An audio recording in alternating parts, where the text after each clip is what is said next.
ان میں سے ایک نماز کا چھوڑنے والا بھی ہوگا،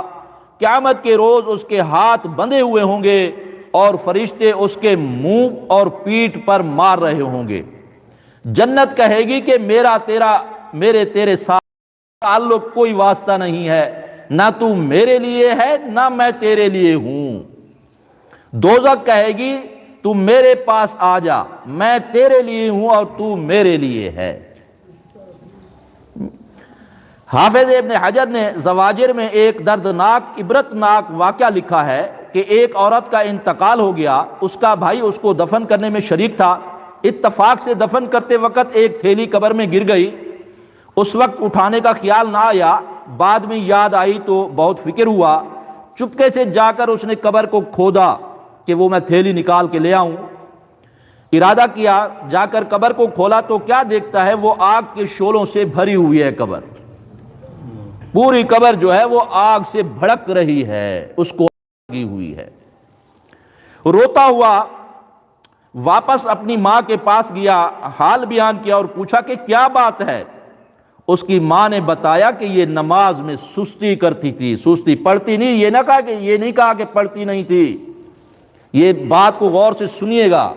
یہ نہیں کہا اس کی ماں نے یہ نماز بالکل سرے سے پڑھتی نہیں تھی، اس طرح نہیں کہا، سستی کرتی تھی، یعنی اپنی مرضی سے پڑھتی تھی، وقت کو ٹال دیا، اپنی مرضی کے مطلب یہی ہے کہ نماز کا جب وقت ہوا اس کو وقت پر ادا نہ کیا، اپنی مرضی سے پڑھ لیا۔ مسلمانوں بڑے غور کی بات ہے، آج ہمارے پورے گھر بے نمازی ہیں، ہم اپنے اگر گھروں کو دیکھیں تو اللہ معاف فرمائے انا للہ و انا الیہ راجعون، کوئی گھر ہوگا، کوئی خوش قسمت ہوگا جن کی عورتیں بھی نماز پڑھتی ہوں گی، مرد بھی نماز پڑھتے ہوں گے۔ حقیقت ہماری عورتیں ایسی بے نمازی ساری کی ساری، نہ ہمیں توفیق ہوتی ہے، ہم ان کو کہتے ہیں کہ بھائی نماز پڑھ لو، نماز بھی فرض ہے، صرف مردوں پر فرض نہیں، عورتوں پہ بھی فرض ہے نماز۔ یہ مرد کا کہنا جو ہے یہ لازمی ہے عورت کے اوپر، یہ نہیں کہ بس اس کو چھوڑ دو، بس ٹھیک ہے کھانا پکانا مل گیا ٹائم پر، روٹی مل گئی، کپڑا مل گیا، ہر چیز مل گئی، نماز کے لیے اس کو نہ کہو،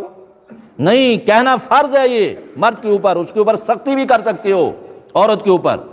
نماز کے معاملے میں۔ فکر کرنی چاہیے، کوشش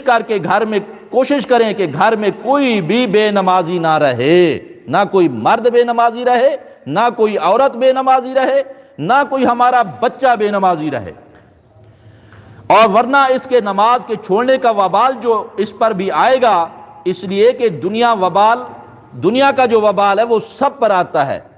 اگر گھر میں ہمارے عذاب آئے گا، مصیبت آئے گی، اگر ہم نماز پڑھتے ہیں تو یہ نہ سمجھے کہ ہم بچ جائیں گے، یہ دنیا میں سب برابر ہیں،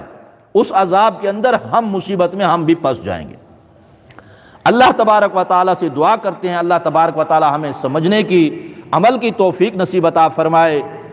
اور ہم سب کو اللہ پاک 5 وقت کی نماز بجماعت ادا کرنے کی توفیق عطا فرمائے، اور گھروں کے اندر ہماری عورتوں کو، بچوں کو، بچیوں کو، سب کو اللہ تبارک و تعالیٰ نماز پڑھنے کی توفیق نصیب عطا فرمائے۔ وآخر دعوانا ان الحمد للہ رب العالمین۔ سنت ادا کر لیجئے۔